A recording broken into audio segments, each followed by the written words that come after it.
Baik, perkenalkan kami dari kelompok 2 ingin mempresentasikan hasil implementasi kami atas pembuatan dan penelitian terhadap implementasi algoritma A-Star dalam permainan Pac-Man atas tugas besar dari mata kuliah pengantar kecerdasan buatan. Dan sebelum itu, perkenalkan nama saya Novel Andrian dengan NIM 11221075 dari Informatika sebagai pembawa presentasi kali ini. Untuk outline dalam presentasi kali ini seperti berikut. Pada penjelasan pendahuluan akan dijelaskan oleh teman saya. Perkenalkan, nama saya Christian Alvaro Melonto, NIM 11221059. Ya, memasuki bab pertama yaitu pendahuluan. Dalam kehidupan sehari-hari, kita sering dihadapkan pada berbagai tantangan yang memerlukan solusi yang cepat dan efisien. Salah satu tantangan yang mendasar yang hampir semua orang pernah alami adalah bagaimana mencapai tujuan tertentu dari titik awal dengan cara yang paling optimal. Proses untuk menentukan rute terbaik ini dikenal sebagai pathfinding, atau dalam bahasa Indonesia disebut pencarian jalur. Pencarian jalur tidak hanya relevan dalam kehidupan nyata, tetapi juga menjadi salah satu topik penting dalam kecerdasan buatan. Dunia kecerdasan buatan seringkali mencoba memecahkan masalah yang kita hadapi di dunia nyata, termasuk tantangan dalam menentukan rute terbaik di antara berbagai kemungkinan jalur. Untuk mengatasi permasalahan ini, dikembangkanlah algoritma pencarian jalur. Salah satunya adalah algoritma A-Star. Algoritma A-Star dikenal karena kemampuannya yang sangat efisien dalam menemukan jalur terpendek di lingkungan yang kompleks. Hal ini menjadikan salah satu algoritma yang paling banyak digunakan dalam berbagai ragam aplikasi. Mulai dari perencanaan rute kendaraan hingga simulasi permainan digital. Selain itu, algoritma ini juga diterapkan dalam teknologi berbasis kecerdasan buatan, seperti sistem transportasi pintar dan pengembangan bot. Apa yang membuat algoritma A-Star begitu istimewa adalah cara kerjanya yang cerdas. Algoritma ini menggabungkan dua komponen utama, jarak yang sudah ditempuh dari titik awal ke titik saat ini, dan perkiraan jarak yang tersisa menuju tujuan. Pendekatan ini memungkinkan algoritma untuk mencari jalur yang tidak hanya cepat, tetapi juga mempertimbangkan efisiensi dan rintangan di sepanjang jalan. Namun, kita akan mendalami algoritma A-Star ini secara lebih teliti di bab selanjutnya, yaitu metode. Sebagai contoh, mari kita lihat penerapannya dalam sebuah simulasi permainan Pac-Man. Dalam permainan ini, pemain dihadapkan dengan tantangan untuk bergerak melalui labirin, menghindari musuh, dan pada akhirnya mengejar atau mengalahkan musuh,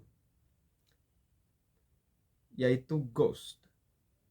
Algoritma A-Star diterapkan untuk membantu pemain menemukan jalur terbaik menuju musuh dengan mempertimbangkan rintangan dan kemungkinan jalur yang tersedia. Melalui simulasi ini, algoritma A-Star menunjukkan fleksibilitas dan keandalannya dalam menangani lingkungan permainan yang dinamis. Dengan algoritma ini, pemain dapat merencanakan gerakan secara strategis, menemukan jalur yang paling efisien, dan memaksimalkan peluang untuk memenangkan permainan. Penerapan algoritma A-Star dalam permainan ini tidak hanya memberikan pengalaman bermain yang lebih menarik, tetapi juga memberikan wawasan yang berharga tentang bagaimana teknologi dapat digunakan untuk menyelesaikan masalah kompleks di dunia nyata. Pendekatan yang digunakan dalam permainan ini dapat dengan mudah diadaptasi untuk berbagai aplikasi lain, seperti navigasi robot, sistem transportasi pintar, atau bahkan dalam bidang logistik untuk mengoptimalkan pengiriman barang. Dengan memahami bagaimana algoritma A-star bekerja, kita dapat melihat bagaimana solusi yang tampaknya sederhana dapat memberikan dampak besar dalam menyelesaikan berbagai macam masalah, baik di dunia nyata maupun dalam simulasi. Hal ini menunjukkan bahwa teknologi dan kecerdasan buatan memiliki potensi yang besar untuk meningkatkan efisiensi dan efektivitas dalam berbagai aspek kehidupan. Ya, memasuki bab 2 mengenai metode. Di sini ada sedikit contoh. Saya akan menjelaskan secara singkat bagaimana program A-star ini kurang lebih berjalan. Di sini kita ada graf. Kita ingin pergi dari node S hingga node E. Di sini telah dipaparkan jarak antar node dan juga dipaparkan ada nilai heuristic values for age. Untuk A itu 5, untuk B itu 6, C 4, dan seterusnya. Nah, kita mulai dari node S. Kita expand, kita dalam kata lain explore node yang di bawah node S ini, yaitu node A dan node B. Oke. Dari S ke A memerlukan jarak 1. Dan dengan fungsi heuristiknya, mengingatkan ini adalah algoritma A-star, di mana jaraknya itu ditambahkan dengan nilai heuristiknya, maka 1 ditambahkan 5, hasilnya 6. Kemudian untuk dari node S ke B, 2 ditambahkan heuristik daripada node B, yaitu 6. 2 tambah 6 sama dengan 8. Nah, di sini dia akan mengambil nilai yang lebih kecil. Dia memiliki suatu queue, di mana yang paling atas itu merupakan nilai yang paling kecil. Itu yang lebih diprioritaskan. Nah, dalam kasus ini yang lebih kecil adalah dari node S ke node A.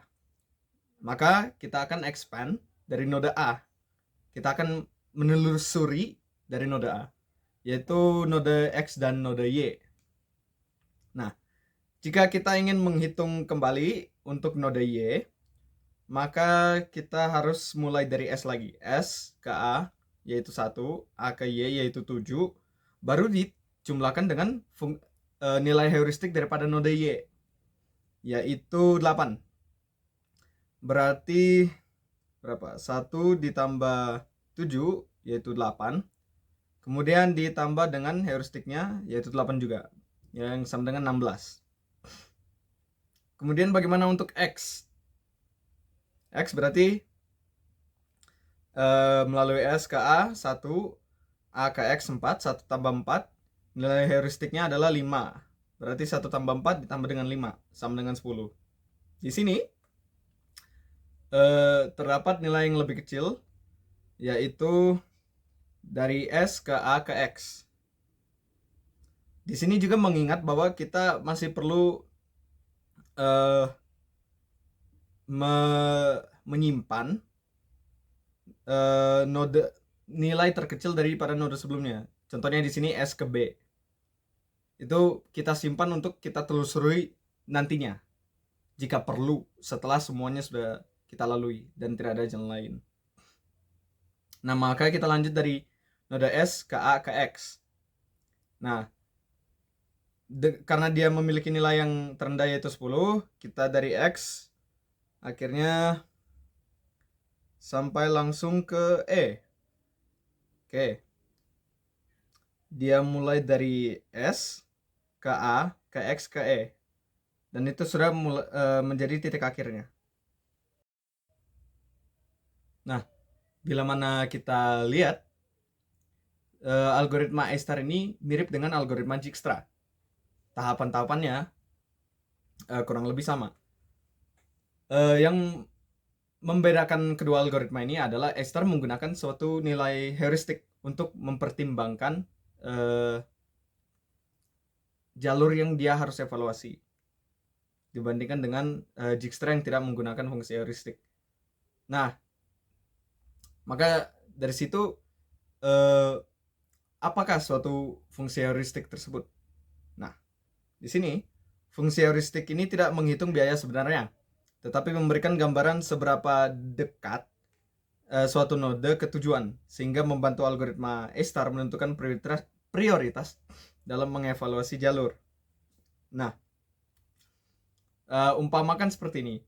Kita memiliki tikus yang ingin menelusuri suatu labirin untuk mencapai titik akhirnya, yaitu ada keju, makanan favoritnya. Nah, di sini nilai heuristiknya atau fungsi heuristiknya itu bisa diumpamakan sebagai aroma daripada keju tersebut. Bila mana tikus tersebut menelusuri labirinnya dan aromanya dia rasa makin menghilang, maka dia tidak perlu menelusuri lebih dalam lagi jalur labirin yang tersebut. Nah, bila mana semakin kuat, maka itulah jalur yang tikusnya akan selalu ambil, dimana aromanya semakin kuat. Dalam kasus ini, fungsi heuristik itu kita ingin meminimalisirnya, sehingga total daripada biaya kita atau cost kita itu yang paling kecil. Nah, berdasarkan ini kita bisa definisikan sebagai Fn fungsinya sama dengan Gn ditambah dengan Hn. Gn adalah biaya yang sudah dikeluarkan dari titik awal sampai keadaan sekarang, yaitu N. Dan Hn adalah estimasi biaya untuk sampai pada titik tujuan dimulai dari keadaan N, estimasinya. Kurang lebih itu adalah fungsi yang mendefinisikan untuk algoritma A-star ini, yang membedakannya dengan algoritma Dijkstra. Nah, pada umumnya terdapat 3 aproksimasi heuristik untuk mengkalkulasi nilai H ini. Itu yang pertama ada Manhattan Distance, yang merupakan jarak antara 2 titik dalam ruangan grid dengan hanya menggunakan jalur horizontal dan jalur vertikal. Nah, rumusnya terpapar seperti berikut. Lanjut, kita ada diagonal distance. Diagonal distance ini mengukur jarak dengan memperhitungkan langkah diagonal. Jadi sekarang kita bisa bergerak secara diagonal dalam gridnya, yang sering digunakan dalam grid di mana gerakan diagonal diperbolehkan. Rumusnya adalah sebagai berikut. Kemudian yang ketiga ada Euclidean distance. Nah, ini adalah jarak lurus, garis lurus antara 2 titik dalam suatu ruang. Ya, berarti dalam kata lain, ini memanfaatkan teorema Pythagoras. Oke. Nah, berikut adalah rumusnya. Nah, tujuan dari algoritma A-star adalah untuk mencari minimum cost. Jadi biaya yang paling terkecil, seperti yang saya sudah sebutkan sebelumnya. Di setiap langkah, fungsi akan dihitung untuk setiap simpul hidup yang masih ada, lalu untuk menentukan titik selanjutnya yang akan ditelusuri, yang ada dalam antrian, dalam queue-nya.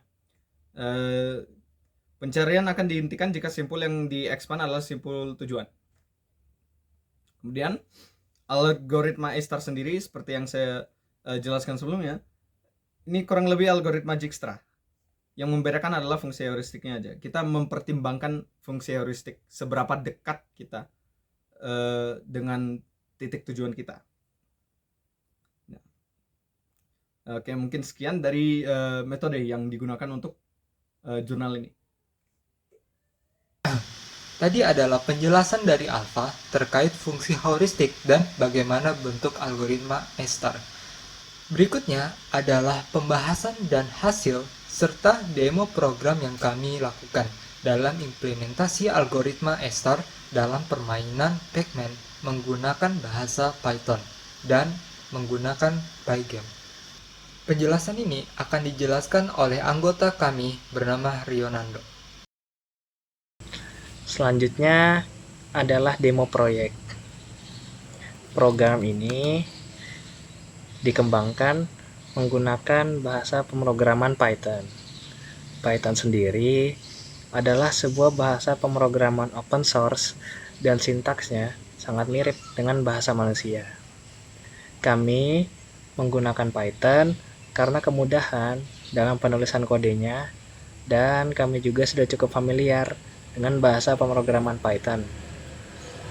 Seperti yang dijelaskan sebelumnya, kami mencoba untuk menerapkan algoritma pencarian jalur A* pada game Pac-Man. Untuk mengembangkan interface dari game Pac-Man ini, kami menggunakan library Pygame.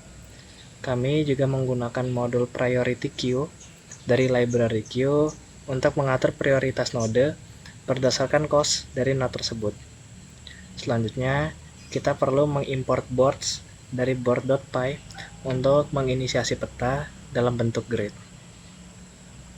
Selanjutnya adalah inisiasi interface Pygame dengan pygame.display.setMode.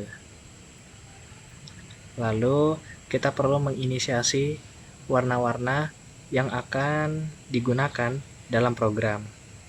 Kode warna ini menggunakan format RGB. Selanjutnya, inisiasi map atau peta game yang berisi array 2 dimensi yang diimport dari board.py.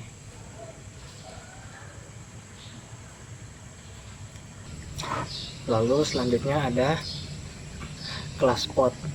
Kelas ini yang digunakan untuk melakukan operasi pada tiap sel dalam grid.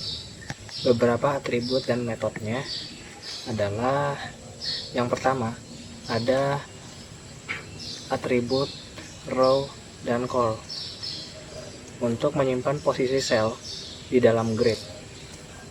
Lalu ada color, ini untuk menyimpan status warna dari sel tersebut, dan ada neighbors. Neighbor ini untuk menggambarkan tetangga dari sel tersebut. Lalu ada beberapa metode seperti getPost. GetPost ini untuk return koordinat dari sel tersebut dalam bentuk koordinat X dan Y. Lalu selanjutnya ada isClose, isOpen, dan lain-lain. Ini untuk mengecek status sel tersebut berdasarkan warnanya. Lalu ada fungsi update neighbor. Fungsi ini memiliki input berupa sel grid untuk mengidentifikasi tetangga dari sel tersebut yang dapat dilalui. Selanjutnya ada fungsi berupa move start. Fungsi ini memiliki input berupa grid, start, dan direction. Fungsi ini berfungsi untuk menggerakkan titik awal sesuai arah atau direction yang diinput jika posisi baru tersebut adalah posisi yang valid. Selanjutnya ada fungsi H dengan input P1 dan P2. Ini adalah fungsi heuristik yang memiliki input P1 dan P2. P1 dan P2 di sini adalah titik di dalam grid. Fungsi ini akan mereturn jarak antara dua titik tersebut menggunakan formula Manhattan Distance. Lalu ada fungsi algorithm. Ini adalah fungsi implementasi algoritma dari A*. Yang pertama kita perlu inisiasi priority queue untuk menyimpan node berdasarkan prioritas, yaitu cost-nya. Lalu kita perlu inisiasi dua dictionary. Yang pertama ini untuk came from, ini untuk menyimpan jalur yang sudah dilewati, dan cost so far, ini untuk menyimpan cost dari awal hingga ke node sekarang. Lalu program akan melakukan iterasi, yaitu pilih node dengan prioritas tertinggi. Jika node tersebut adalah node tujuan, program selesai. Tapi jika itu bukan, maka kita perlu memperbarui tetangga dengan menghitung biaya baru dan tambahkan ke queue jika cost tersebut lebih kecil daripada cost sebelumnya. Selanjutnya adalah inisiasi fungsi untuk membantu visualisasi algoritma. Yang pertama ada fungsi makeGrid. Make grid ini untuk membuat grid dan menginisialisasi status setiap sel berdasarkan map dari board.py yang merupakan array 2 dimensi tadi. Lalu ada draw grid, ini untuk menggambar garis pembatas pada gridnya. Lalu ada fungsi draw, ini untuk memvisualisasikan grid dan status setiap sel. Lalu ada get click pos, ini untuk menghitung sel mana yang diklik berdasarkan koordinat dari mouse. Selanjutnya ada fungsi utama, fungsi main, yang isinya itu ada beberapa event handling. Yang pertama adalah jika kita menekan arrow key, itu akan mengubah posisi player kita sekarang.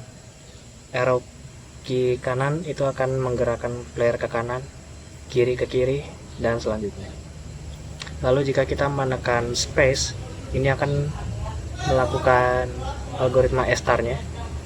Lalu jika kita menekan C, itu akan mereset grid.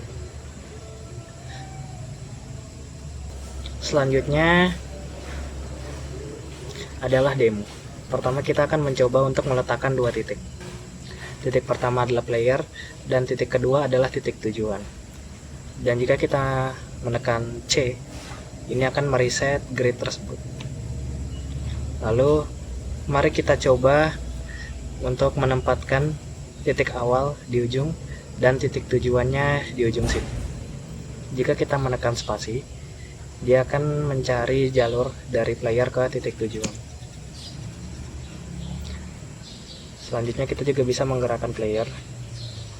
Lalu jika kita memencet spasi lagi, dia akan menghitung ulang jarak dari titik tujuan ke titik player dari posisi player yang sekarang. Oke, kita akan reset grid lagi. Selanjutnya kita akan mencoba untuk jalur yang mustahil. Jika kita menempatkan player di sini dan titik tujuan di sini, jika kita melakukan algoritma S-star-nya, program tidak akan menemukan jalur ke titik tujuan. Begitu juga sebaliknya.